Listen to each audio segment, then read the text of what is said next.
Welcome to a special episode of Talking Ball with Pat Leonard on the Believe Network and on the PL on NFL YouTube channel. And this is the college football playoff preview with Giants corner Adoree Jackson, also known as former Southern Cal USC standout.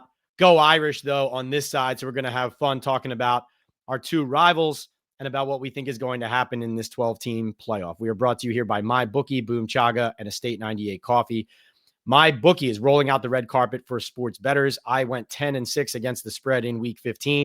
I have Pat's picks every week on my social media, as well as a special code. You put that Pat's picks promo code in at MyBookie and make your first deposit. You'll get a 50% match on your first deposit, $50 or more, all the way up to $1,000. MyBookie, bet anything, anytime, anywhere. Also brought to you by Boom Chaga Mushroom Super Drink, a natural extract loaded with anti-inflammatory, immune-boosting antioxidants, and heart-healthy compounds. You can easily pour this natural liquid supplement into any of your favorite drinks. I put mine in my coffee every morning and immediately feel the difference. I personally have felt a post-workout-like energy boost with Boom. Chaga also has the ability to lower cholesterol, reduce inflammation, and improve immune and heart health with its beta-glucans and antioxidants. Go to boomchaga.com today. Use the Talking Ball 25 code on the subscribe and save option and get 25% off your first order. Right now, that means a month's supply costs you only $30. Start feeling the difference today at boomchaga.com. And brought to you by Estate 98 Coffee, a specialty coffee concentrate, perfect for when you want to make a quick cup of coffee and skip the lines. Takes me less than 10 seconds to make a delicious Estate 98 iced or hot coffee. It's great as a mixer for espresso martinis, and each bottle can make up to 16 cups. Go to estate98.com/talkingball to get an exclusive offer for 80% off your first order. And now on to our interview with the one and only Adoree Jackson. All right. Welcome to, like I said, a special episode of Talking Ball with Pat Leonard here on the Believe Network. We have Adoree Jackson. I would introduce you as Giants corner, but today I'm talking Go Irish. And so we're going to introduce you as USC legend, the Fight Ons, the only Adoree Jackson. What's up, Adoree? How you doing? I'm doing great, man. I'm doing great. I mean, Notre Dame got a big win over USC this year. You know, I know they're in the college football playoff, but you know how it is. Like, we could win one game. If it's over you guys, like, it's a good year.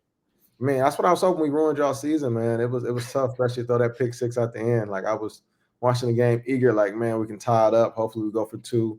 Defense, I believe, was playing well in that second half. But so that pick six was crazy. It just took the air out of not out of the stadium because I wasn't there, out of the house. No doubt. What is it about those rivalry games, like where, you know, USC not having the year they want, Notre Dame being a team that's contended for a championship, but like when the two rivals get together, it's basically like all bets are off. Why is that in college football? I think it's because you get that trophy, you get that shillelagh, and then when we play UCLA, you get that bell. And I think that's what you go for. And then it's just bragging rights at the end of the day. You know, just two traditional programs, the history behind it, a lot of great games, and a lot of great players that come from both programs. So you just want to be a part and add to that history and make those that came before you proud. No doubt. You, of course, terrorized Notre Dame when you were at Southern Cal. Unforgettable. I mean, it's you and Reggie Bush are the two guys who stick out to everybody, I think, when it comes to essentially like the recent part of that rivalry. Wanted to ask you about something that I noticed looking back on the stats, because I just remember you in the end zone and making big plays a lot. You played Notre Dame 3 times. You went 2-1 against them. You had only one catch because obviously you did it all, right? You had one catch in every game, and all of them went for touchdowns. 3 catches, 3 TDs, 1 in every game. How are you able to do that? How are you guys able to like capitalize on that one opportunity and scheme you up to make that one play? Man, I really just want to say shout out to my teammates, especially on that last you said with both games. I would say the first game I did a wheel route, pretty much. I just shot up the middle of the field. Was able to score that way. The defense played out perfectly. The 2 high safety look, been able to split the seat in a sense. The second game when we were there, it was just mind over matter. I just remember telling Coach Hutton, like, put me in the game and just let me get the ball. and it was a screen. So it was basically, like I said, you got to give credit to the guys where it's due. That set up the blocks right to make everything happen. And the same for that swing route. The last game that I played against you guys at the stadium, at the Coliseum. Great blocks, everybody setting it up, and it just helps me out, makes me look as great as I did. But a lot of goes to the guys that are blocking in front of me, and then the receivers as well, distracting them and letting me able to get open and make some moves. Yeah, and that punt return, man. Like that's as much as we were just talking about all those receptions, that punt Mhm. return. There's something about you with the ball in your hands. Do you miss having the ball in your hands and being that playmaker? I mean, you've obviously made a great career in the NFL as a corner, but I mean, there's just something about knowing how to make moves when you got it, right? Yeah, it's always times that I think about, man, I miss the excitement of being able to have the ball in my hands and to do something spectacular. It's one of those things that I took away from watching Reggie Bush play, then seeing him on punt return, seeing Devin Hester, Deion Sanders, guys like that with the ball in their hands that you never know. It was one of those where you got to hold your breath because this could be the play where he may take it the yard or he might still do something spectacular. So I think about that often. I was fortunate enough, Tennessee let me play a little offense my first year to be able to get the ball in my hands and maneuver, been able to punt return a bit. Every now and then, I think about getting back out there. So hopefully, the Lord may put a little something in the future for me so I can get an offense touchdown before I get up out of here. Yeah, I mean, guy who didn't do it in college, but I remember like Julian Love, who you played with here Mm-hmm. in New York when he was in high school. A Like stud. I mean, he was doing it right. And I always love seeing like when you or Julian get your hands on like a pick. It's like Jabril Peppers is another guy going back Mm-hmm. to Michigan. These are all guys. You are all guys who you're playing defense, and obviously, if you're playing only defense in the NFL, no one's really looking at or remembering in the heat of the moment necessarily that you were a two-way player. Right. And then all of a sudden, you get the ball in your hands, and it's like everyone on the field looks like, wait a second, right? Like everything, the whole dynamic changes. It makes for such exciting football. What do you think? Speaking of guys who can play two ways, and what you were able to do in college. What do you think of Travis Hunter, the Heisman Trophy winner from Colorado, as a player and as a talent, and what you've seen from him with the Buffaloes? Man, it's a joy to watch. A lot of times I just really just want to see what he did, on Saturday. Like a lot of times I know I can just go on Twitter and I see something about Travis Hunter or somebody that's tweet something crazy, and I'm like, damn, let me just search his name and see what he actually did. And it's always something spectacular or jaw dropping. So as a player, man, I felt like it was deserving that he won the Heisman, man. To be able to play, let's say like 130 snaps a game is bizarre.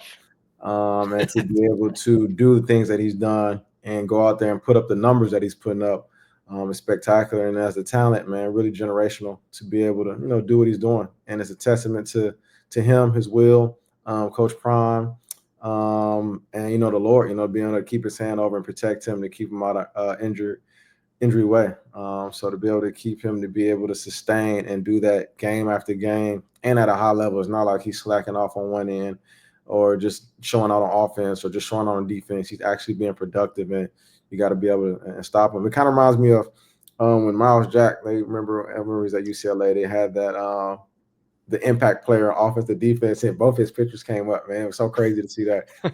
So it gave me a thrill of that sense. And for him to win the Heisman, man, I was happy for him. What do you think about how he should be used in the NFL? Because a lot of people have said, well, you can't sustain playing both sides of the ball in the pros in the NFL with the beating that your body takes. But Right. then you want to use his talents everywhere because he can help you everywhere. So like Right. how would you advise like a team, or if you were the coach or the GM taking him, how would you go about figuring that out with that player? Just be smart. Actually talk to the player. Actually see what he enjoys doing, what he likes doing. What I've seen him do in college. Put him in certain plays, certain formations that I know that he can excel in, and what he feels comfortable in doing. And I think that's what you do. And it's about game planning as well. You study, as we studied offense. The offense studied the defense. Knowing what schemes they run, what personnel they're in, be able to find that mismatch to be able to just get those one offs. Kind of like how I was fortunate enough at USC going against certain teams where within a certain personnel, you're thinking like, oh, it's me, Juju, Darius Rodgers out there. So you're really trying to figure out what's going on. And then you have Sam Darnold at quarterback. Like, all right, it's 4 people out there that we have to stop. Who are we going to stop on this down? So just put them in position to be able to make plays. I think that goes with just talking with him, making sure he's comfortable and just let him do what he loves to do. I mean, if you don't put that in his mind that he can't do it, the sky's the limit. As we've seen, he just had 130 snaps, probably on average each game. He's out there doing his thing. Man, oh man. You mentioned about like growing up watching guys like Reggie Bush, Deion Sanders, Devin Hester. Were you trying to mimic guys as returners and as playmakers when you were watching them like that? Do you remember any specific plays or moves or things that like made you say, "Oh, okay, like this is what I want to be"?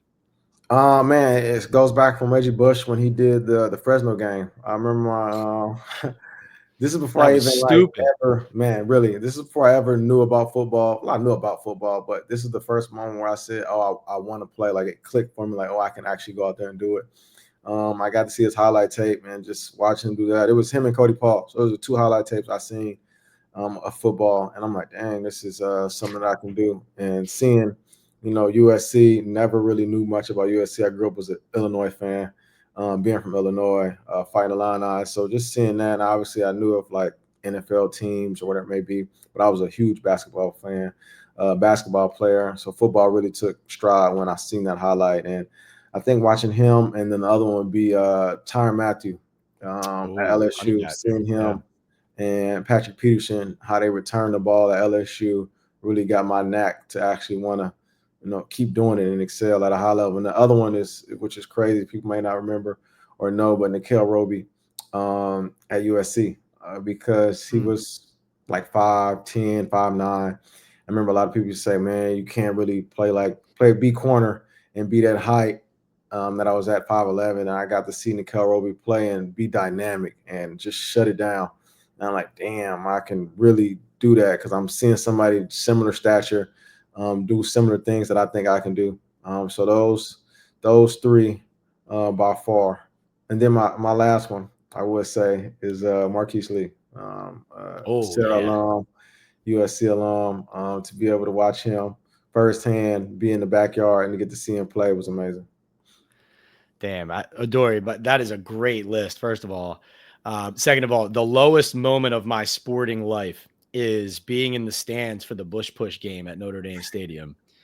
I was rushing the field with my friends because the Yeah, clocks actually hit 0. It wasn't just like, oh, we thought the game was over. Like the right. game, as the scoreboard showed, was over. Mhm. And I was about 10 or 15 rows down, and they ended up forcing all the people who had jumped on the field back over the wall. And then I'm in somebody else's seat, Yeah. standing there helplessly watching the Bush Push and watching USC win. I walked home in the cold that night. Was But that the that's same game when Dwayne Jarrett did the one? Was that the one hand? Or was that the year prior? No, I think that was the year prior. That was the game though where Jarrett set up. I think the one hand was the previous year because the Mhm. play I remember Jarrett that game was on the final drive where Leonard hit Dwayne Jarrett in one-on-one coverage against Ambrose Wooden, and Mhm. then Ambrose Wooden caught him like inside the 5 or inside Right. the 10. But that pass by Leonard, like there's a freeze frame of Ambrose Wooden's hand Mhm. outstretched to block the pass. And the ball, I believe, is sailing just below his hand, and Jarrett caught it on the run. It is one of the most ridiculous Yeah. plays. I mean, I feel it. I feel how I felt in that moment when I talk about it. Does that make any sense? It makes a lot of sense for sure. For sure. Speaking of that moment in Notre Dame USC, and obviously I do want to get into talking about this college football playoff and maybe Mhm. picking some games. What is it like playing there? When you were in college, when you were at USC, when you were playing at Notre Dame Stadium, what was the atmosphere like? Like, what are the Indiana players walking into that's unique about it? How did it make you feel as a player being on that field and in that stadium? Man, I really didn't know what to expect, but I just remember the stadium being super loud. The fans were super into it. Um, I mean, the atmosphere was great. I think that was the first time my grandmother got to see me play Oh, football. And I think football in college. Oh, She being was from able to, Illinois, right? yeah, Okay, being yeah. from Notre, she drove up there, so that was actually probably one of my favorite stadiums to play at because my grandmother got to come down and watch me play. So to see that, I think the gold on the helmet, man, it's a special place. You know, you can just see the camaraderie, the tradition. You can feel it in the air. We played at nighttime, which I love. Man, it was cold. It was just something about just being there and being able to understand the tradition a little bit more. I mean, sometimes you may think, you know, you play at home all the time, like, oh, it's tradition, but going to somebody else's stadium to see, you know, what they're about, what their fans are about, and you know how they come together and construct their team and that tradition, man, I just loved it. So to be able to go all the way down there, to switch time zones, and to play at the Notre Dame Stadium, it was a great experience. So wait, as an Illinois guy, because obviously sometimes you think like look in the NFL, like when the Dolphins came from the warm weather and they go to Kansas City last year in like negative degrees, Right, you kind of go into that game like I don't know if these guys are going to want this smoke, man. They're used to South Beach, right? right. So at a place like Notre Dame where the weather is typically miserable and gray skies and snow, you're assuming you're going to have some advantage with like a warm weather school coming into Mhm. your stadium. But like for you being from the Midwest, like did you thrive in and embrace that? Like you weren't like the guy from the beach coming into Indiana. Like did you handle that a little bit better maybe because of where you were from, or once you're at USC, are you the guy who likes the sunshine and that adjustment's hard? Man, I'm still spoiled. I hate the cold weather. Like it really bothers me. Even when we play in the cold now, I always say like, man, we got to practice in it. Like I don't mind playing in the cold, but practicing in the cold is something that just bothers me in a sense. So I think playing in the cold isn't a big deal, but I think one of the things that I learned, obviously, you play this game a long time. You got coaches and people from different walks of life. The Vaseline trick to be able to just put Vaseline on, I guess it blocks the cold and you get that thick aroma on you. I think I learned that. I think I Mm. played, and I think we played in Washington State in Pullman my freshman year. And I think it was Keith Hayward. He was telling me, I mean, just go put some Vaseline on. It was super cold. Like, nah, can't nobody wear any sleeves. I don't wear sleeves anyway. So I was like, okay. And I'm trying to figure out what to do. And they taught me about, you know, the warm skin and the Vaseline mixing together. So I put the Vaseline on, and it worked out, you know, wonders. And I think that's one of the tricks that helps me out now, even when the weather or the temperature seems to be freezing, to just go out there and just put Vaseline on. So shout out to Coach Hayward for that little trick in my freshman year, and it's been helping me, you know, ever since. That's some good intel, good inside football info there. Um, we're talking about Notre Dame Stadium. What is obviously you love the Coliseum, but outside of the Coliseum, was there a stadium you either liked playing at the most or a specific game or environment that like when I say Adoree, the best college environment you were ever in, what comes to your mind? Notre Dame is one of them for sure. Oregon, we went up there and played in their stadium. Was very loud, somewhat hostile. Um, Why only somewhat hostile? What do you mean by that? because it's just how the stadium is set up. So it wasn't like hostile, like crazy, as in the fans talking crazy, anything like that. It was just super loud. So like that's why I mean somewhat hostile. Like I can literally be sitting right here and behind me, like I'm just hearing everything and the people on my back. Um, Got it. It's like everybody's on top of you. exactly. Mm. Man, I love playing at UCLA, the Rose Bowl. That's a just a fun stadium to be a part of, obviously, because that's where you play the Rose Bowl at. So that was one of those things that it was always special to me. I think just playing away, really. I just enjoy Mm. playing away games a lot. Yeah, no, that makes sense. Would you believe it if I told you I've never been to the Rose Bowl? You never. Mm-mm. No, no, I've never been to the Right. You Coliseum guys were in either. the playoff. You guys played. You guys didn't go. I think did Oregon go that year to they played in that and they played Florida State. You I got the think year you so. guys in the playoffs. I think so. Yeah. You guys played Bama that year. Yeah. So you Oof. guys never, yeah, you never got a trip to go out there. No, Why? it's a special stadium. Why you got to bring up Bama Notre Dame? Why you No, got to I do just that? was recalling the game because Florida State won that first year, and then they came back the next year and played Oregon. That's when Mariota won the Heisman, and I just remember Yeah. you guys played Bama that year, and I think it was Oregon versus Bama, and the first, or was it Ohio State? I don't know what it was, but yeah, No, that was a tough one. No, I'm playing. I just I went to the Notre Dame Alabama national championship game years ago when Manti Te'o was on Notre Dame, and was that Derrick Henry?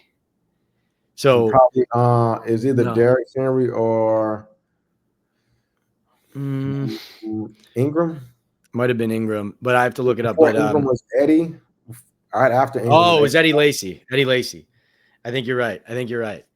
Notre Dame got whooped so bad in that game. It was in Miami. I was in the stadium. I have a picture in my phone of the opening kickoff and no other pictures from the day. Okay, so So yeah, it was one of those days there. that was it. That was it. But that's that line. They had DJ Fluker on that line, Bama. And man, I've never seen a group of 5 guys walk onto the field and everybody in the stadium was like, oh, it's going to be one of those days, you know? Yeah, Bama was a problem, man. I remember we played them. Obviously, they beat the crap out of us. I think it was 50 something to 6. I don't remember the call, but we played them my junior year. Went down to Dallas Cowboy Stadium Mm. and played them, which was man amazing to play them in my. Well, I would say playing my first NFL stadium, but I was in the Coliseum, damn near every Right. game. Be able to see another actual NFL stadium and to actually play it, man, that was sweet. That is really cool. And that is like something you don't like being here from the Northeast. I wouldn't know it until I start traveling with NFL teams, but it's like Dallas kind of ends up being a little bit of a home game type thing for Alabama because that's not a terrible trip for them, right? At all. It's not as bad as you would imagine, right? It's not right down the street, but it's Exactly. like it's not hurting them to get there, you know. At all. They probably So enjoy that. yeah, right. Exactly. Exactly. One big picture question about college, Adoree. What do you think of what I should ask this, not too big picture. What is your opinion of the NIL landscape right now? Like, if you were in college right now, would you be looking to possibly jump around to a place that would give you more money and give you more opportunity? Or would you envision yourself as I chose this program for a reason? I kind of want to see this through. Like I know that it's been happening for years and decades now. That it just wasn't legal at the time that guys have Mhm. gotten money or perks or whatever it is to go to places. But this just feels very different. And there are literally programs like Indiana's one of them, for example, where they are going from an afterthought to a playoff team because they're just buying a bunch of transfer players and suddenly they got a great roster. And then maybe the next year they lose all of them and they have 2 wins. So Mhm. you could take it whichever way you want that answer, but I just want to know your opinion of it being a former star in college and kind of seeing the landscape and how crazy it is right now. Yeah, it's for sure bizarre. Uh, yeah, it's just different. It's one of those things that's new. I don't think the world understands it. It's like one of those trial and error things. We're gonna see how it goes, and obviously, I feel like some regulations or some rules will be put down in place for it to be better or run smoothly. But to see a lot of kids transfer, I don't know. It's just different for me. But I talked to it was crazy. I talked to my friends about it before, and they asked me like, would I've transferred? And I was like, and then they before I even answered, they said, if you weren't you and doing what you were doing at USC. And so now when I hear that question, it's like I can't really answer the question without being biased because I had a great career and I was doing well at USC compared to people who may transfer because they may not be getting what they want or the play time, whatever it may be. But I just think in general that I would have stuck it out regardless. My top 4 teams was LSU, Florida, um, Hmm. USC, and UCLA, really.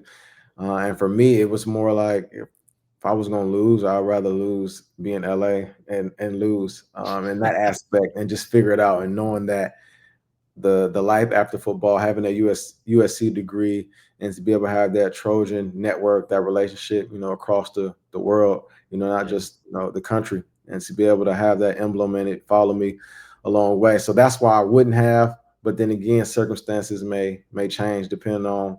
You just never know. But that's one of the things I would say I wouldn't have, and no matter how much NIL money, was given, because I never really cared about the money. I always, thought that the Lord was going to, do me justice, and He put it on my heart to go there, and to be able to get the opportunity. So I might as well just go out there and see it through.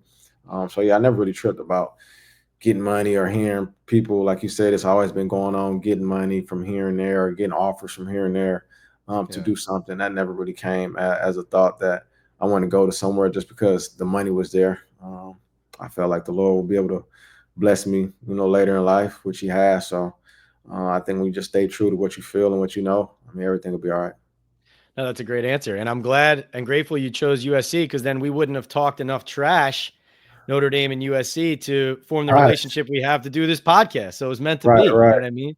Yeah, for You sure. said you were gonna bring some USC Notre Dame swag out here. You had something to show me Yeah, or yeah, what? I got it sitting right next to me. So I was gonna put this shirt on, but then I didn't want to have to stand up because it's on the back of the shirt.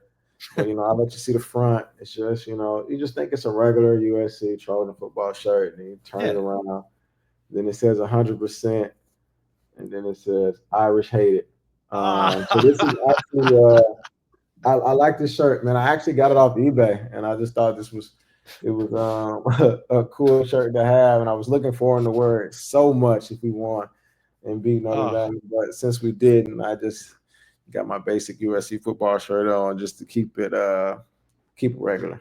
you were gonna have that on in the locker room after USC beat Notre Dame. Man, I had a shirt for Musa for the UCLA. I never gave it to him to wear it. But yeah, if Nick McLeod was still with us, man, I would have for sure had him put that shirt on. But I'm lucky he's not. Well, actually not, because he has some nice Notre Dame gear. I seen him with the retros. I'd have put that on proudly because it looked clean. I'm not really a big as long as you give me some good gear and we lose, I don't mind. You know what I mean? I'll put it on and swag it out. Yeah, you're a good sport. Um, Before we get into our predictions for the college football playoff, what do you think from afar USC needs to get back to where it has been, where it was when you were around making plays for the Trojans? What do you see, from this program that you think they need, and how close or far they are? I think they're pretty close. I think just probably what they need is more people that understand the culture, if that makes sense, or the tradition of USC. I was fortunate enough that when I was there, Sarkeesian, who was previously there, with Pete Carroll, obviously knows tradition. I had Clay Helton, who's been there for a while, and other than that, I had a lot of players that played, like with Coach Ogeron, who was in the battle with a lot of dogs. You know what I mean? Lane Kiffin, Mm-hmm. Monty Kiffin. You know what I mean? So I was just fortunate to go through a system, maybe a sort of a change, but to be able to have that passed down. Had Hayes Pillard, Antoine Woods, Seward Cravens. A lot of people who say they bleed Trojan or bleed Cardinal and gold. I think of those guys. Had Leonard Williams, who've been in the fire, or guys who were at USC just because they really loved it, regardless of the sanctions or what was going on. So to be able to Mm-hmm. have that passed down to me and understand what it was to be a Trojan, obviously you hear about it. You know what I mean? You hear about a lot of different things, but to have somebody who firsthand experienced it, pass it down to you, and you get to understand, like we used to come in as freshmen, our shorts had to be turned inside out. Our shirt had to be turned inside out, just to be able to be out there, to be on the field. Like we couldn't, it was like our sort of hazing, but you got to understand, like you can't put the emblem on unless you earn it and you get the respect from the Wow. guys. I And so, love that. I've never heard yeah, that. that's why I remember that vividly my freshman year. And it was cool, it's like, all right, I got to earn the trust of the guys, earn the brotherhood, to be able to be a part of this tradition. Then you got former players and guys coming in and coaches who know these former players to be able to bring them in, or coach who coach, that tradition, that history. And I think that's what's, kind of missing there. I know they have the right players. My favorite player, actually watches Zachariah Branch, man, very talented. So I'm excited to see what he does in the future for him. So you just got to make do with what you have, and it's all about mind over matter. You get that will and have your mind in the right spot and getting everybody bought in on the same page. A lot of wonderful things can happen. That's great. That's a great anecdote about what the program does, having to earn that logo. I think that's great. And yeah, you're hitting on, like you said earlier, about being proud about the USC degree and what it represents and the network around the world, things like that. And I think that is something Notre Dame and USC share there is what you just hit on is in order to be what USC needs to be and has been, and it's the same with Notre Dame trying to always get there, is understanding what it means to represent them that's different from other places, right? And it's not anti other places. It's just what makes you proud to put the logo on and say, here's what we are, here's what I am, right? Exactly. I think that's a really, really smart way of saying it. All right. Sorry, we got to eliminate USC from this next part of the conversation. And this is my trash talk. Obviously, we're going to the college football playoff and we're talking about our bracket. And Adoree, I'm used to doing this with college basketball. I'm now looking at it and we got a 12-team national championship lead up to Mercedes-Benz Stadium on January 20th. I think this is going to be bigger than anybody realizes. And I don't know how much college football all across the country you've been watching week in and week out. It's tough to stay on it when you're in season, but would like to hear what you think is going to happen. So let's start with my beloved Irish, the 7 seed, hosting the 10 seed Indiana, South Bend, Indiana, this Friday, 8 p.m. ABC, ESPN. We have Notre Dame is 11-1, and Indiana is also 11-1 from the Big Ten. How do you see this shaking out? You know, as much as I want to go with Indiana, I always pick the team. If I lose to a team, I always root for them to ride it out and figure, go the distance. So it's going to be tough because I know a lot of kids probably from Indiana or close to that area goes to Notre Dame because it's up the street, or vice versa. If you don't get in there, you don't get in here, or you go there. So it's going to be a battle, I believe, and I hope it is. For just great football. Great for sports in general. But I'm gonna go with Notre Dame. Love it. Playing to your podcast host here. I appreciate that. You probably thought about Indiana, but you're like, I'll play along. I don't want to upset Pat here. All right. So Penn State, the 6 seed, hosting SMU, the 11. Penn State obviously giving up a ton of points there when they faced Oregon, though obviously everybody has. You think they're just going to be too much here, especially at home with a whiteout for SMU? Man, that's why I haven't seen SMU play football all year. So this is the only reason why I'm going with Penn State. I haven't seen them play, so no knock to any SMU alums or fans out there. I just haven't seen them play at all, so I'm going to go with Penn State. And they beat us this year, which was crazy. But I go with Penn State. No, for sure. I could be honest, too. I don't know much about SMU. I was about to dive in and find out more about them because Notre Dame at one point down the stretch of the season, SMU was one of the teams that looked like they were going to draw. And so I was curious to see what they were going to be. But yeah, don't know much about it there. And I do feel like we could be looking at a Penn State team that, could end up easily in that national title game. I do think they're that good. I just think Oregon was that much better in the game that we just watched. So it's like recency bias is, Penn State, even though they got Drew Allar quarterback and they look pretty good, they look vulnerable. I think they just looked vulnerable to a team who's been wiping other people out. All right. Ohio State hosting Tennessee.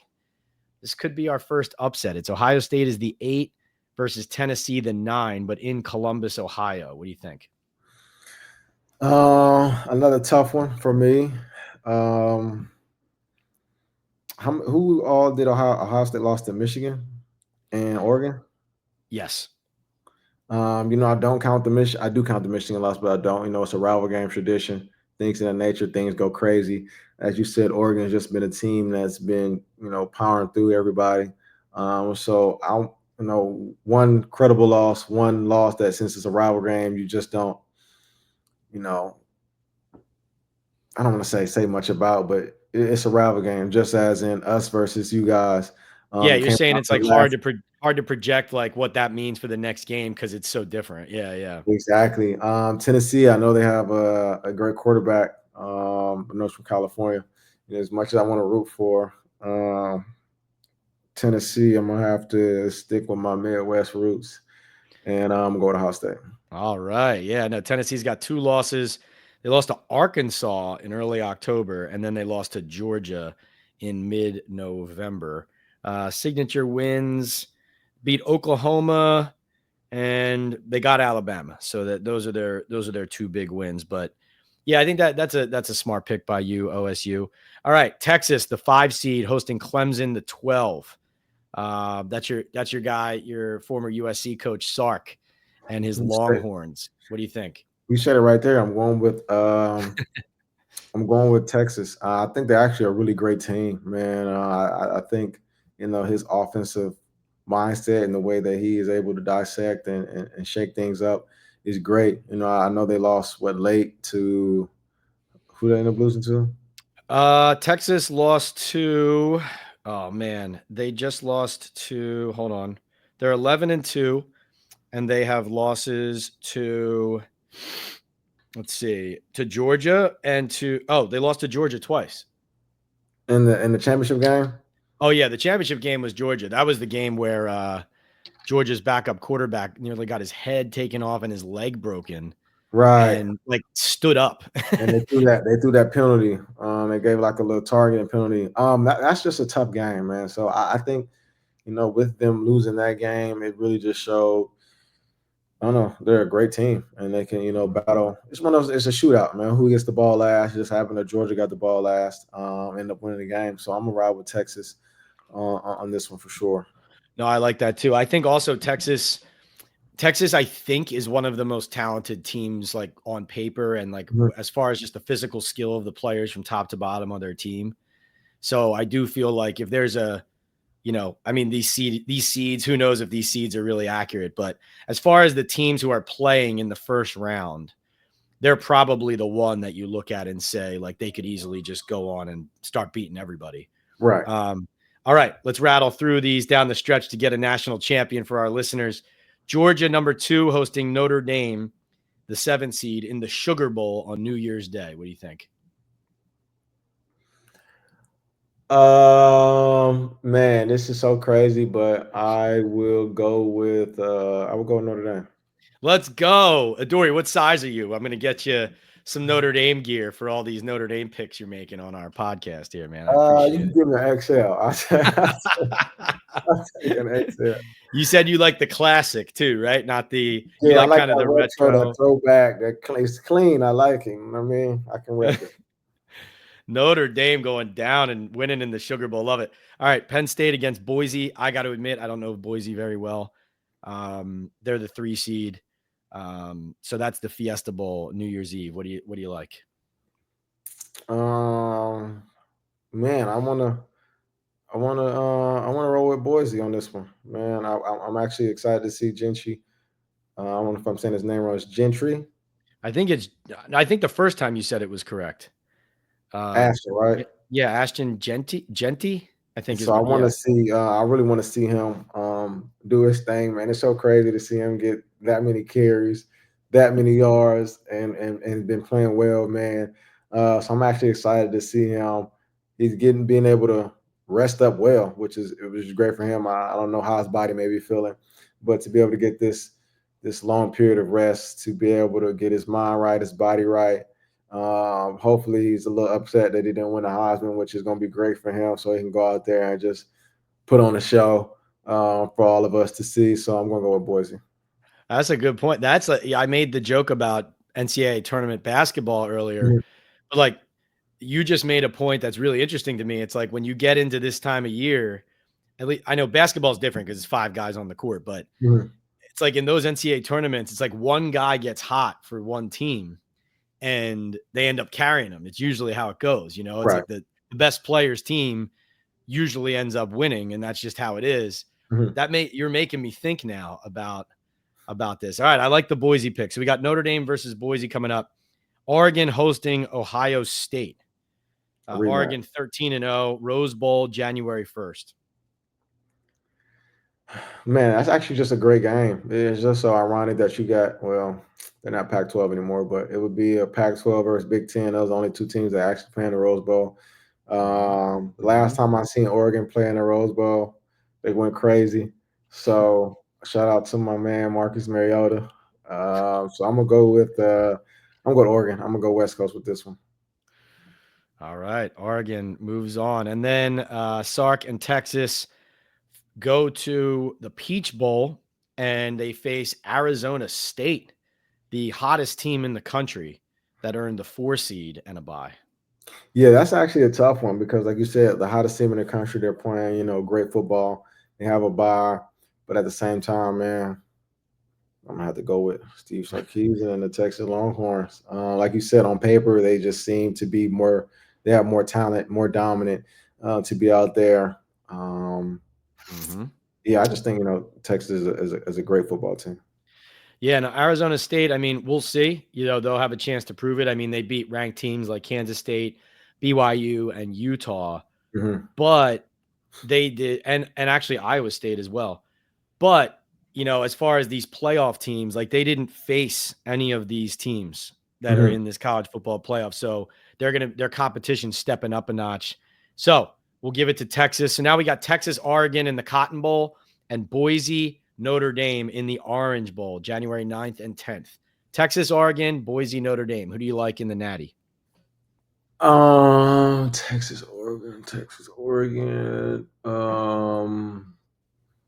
I'm gonna go with Oregon. I got my one of my old high school alum. He came way after me, Roger Pleasant. I want to see him get a national championship, man. The speedster. So I want him to get to experience this whole journey, this whole ride. So I'm gonna go Oregon to the national championship game. All right. And who are they facing? Boise State or the Notre Dame Fighting Irish? And I Uh, want your honest answer here. I mean, I'm going to be pumped up if you say the Irish here, and I'm going to be No, excited. yeah, I But am. I'm going with Notre Dame on this let's one. go, baby. Let's I just go. expect I just expect Ashton to have a great game, to ball out. Then again, I just think with all the weapons that you guys have around, a lot of playmakers, I would say, that you guys get the job done. And then I'm going off basically off paper, Yeah, um, yeah. what can be done. So I'm gonna go with Notre Dame. And then it's Notre Dame, which leads the country in point differential Mm-hmm. against Oregon, the best team wire to wire in college football in the Natty. Who do you like? I think you guys in Notre Dame play a stout football game. Have a great program. Like you said, Oregon runs a high-powered flying offense, so I think it's going to be high power versus I don't want to say tradition, but well coached, with like strict, organized football to be able to try to maintain and shut some of that stuff down. But I think they just have a lot of speed, a lot of different, weapons and how to trick you. As to say, just have motion go this way. You think a guy coming this way, he's going that way, and use their speed. So I'm gonna go Oregon on this one. All right, there you have it. Adoree Jackson's national champion, the Oregon Ducks. The Fighting Irish get there, but don't get over the hump. I think, though, we can see from these picks, Adoree, that as much as Notre Dame is your rival, you got a Yeah. little bit of a soft spot for the Irish right now, I think. Man, I give credit where it's due, man. They're a great football team. They only have one loss to NIU, Yeah. which is, the thing I always say, if you're gonna lose, get it out the way early.